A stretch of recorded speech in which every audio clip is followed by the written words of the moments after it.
Grève générale, manifestation, cela fait des semaines qu'ils se rassemblent pour réclamer la vérité. À 50 km à peine de Djerba, Zarzis, une ville en colère. S'il n'y a pas de conseil ministériel pour Zarzis d'ici jeudi, nous irons manifester à Djerba. On ne peut pas accepter que les autorités bafouent l'honneur de notre ville. C'est une question de dignité. Le port est bloqué, aucun camion de pétrole ne sort, aucune cargaison de sel n'entre. La semaine dernière, les organisateurs du sommet de la francophonie ont même dû débarquer du matériel ailleurs. Accrochés à l'entrée, 17 portraits. Des enfants de la ville, du même quartier pour la plupart. Le plus jeune de la bande, Walid, avait 14 ans. Ça, c'est la chambre de Walid. Omar, Aziz, Rayan, Louay, Yassine. Dans le quartier, tous ses copains sont partis. Il m'a dit « Maman, je ne vais pas rester tout seul ici. » Je ne voulais pas qu'il parte. Je préférais qu'il reste.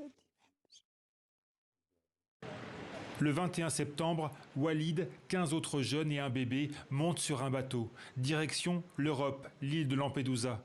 Pour les gens d'ici, la traversée est presque facile. Une vingtaine d'heures, des embarcations solides, une mer clémente, rien à voir avec les conditions inhumaines des réseaux de passeurs libyens. Mais cette fois, le groupe n'arrive pas à destination. Aucune nouvelle.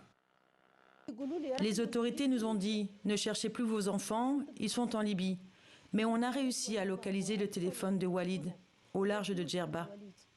Quelques jours plus tard, un corps est retrouvé. Regarde. Ici. Ça, c'est Yassine. Les photos ont été prises par des pêcheurs. Eux aussi sont en colère. Les recherches en mer, les sauvetages de migrants, à Zarzis, ils connaissent. Cela fait 20 ans qu'on repêche des corps. On est volontaire. C'est une question de respect de la vie humaine. Les gardes-côtes ne font pas leur boulot, mais les gens peuvent compter sur nous. Des naufrages, des cadavres, Chemseddine en a vu des dizaines. Mais ces disparitions, il ne comprend pas. On est beaucoup à penser qu'il y a eu un problème en mer avec les gardes-côtes. Mais l'enquête a été bâclée, comme si c'était quelque chose de normal. À ce jour, 7 cadavres ont été retrouvés au large ou sur les plages de la région, emmenés à la morgue, puis pour certains, enterrés dans le cimetière Jardin d'Afrique, celui des migrants anonymes. Pas de test ADN, pas de restitution aux familles qui pourtant les avaient reconnus. Toute la ville s'est mobilisée. Le président Kais Saied lui-même a ordonné une enquête. Depuis, aucune réponse aux questions et aux accusations des familles, et certaines sont graves.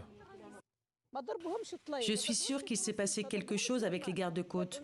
Aucune unité de l'État n'a fait le travail pour retrouver les enfants. Sans l'aide des pêcheurs, on n'aurait retrouvé aucun corps. Laxisme des autorités ou incident en mer, tant que nous ne saurons pas, tant que nous n'aurons pas enterré nos enfants, promettent ces mères, nous ne rentrerons pas chez nous. Nous avons tenté ces derniers jours de joindre les autorités, sans succès pour le moment.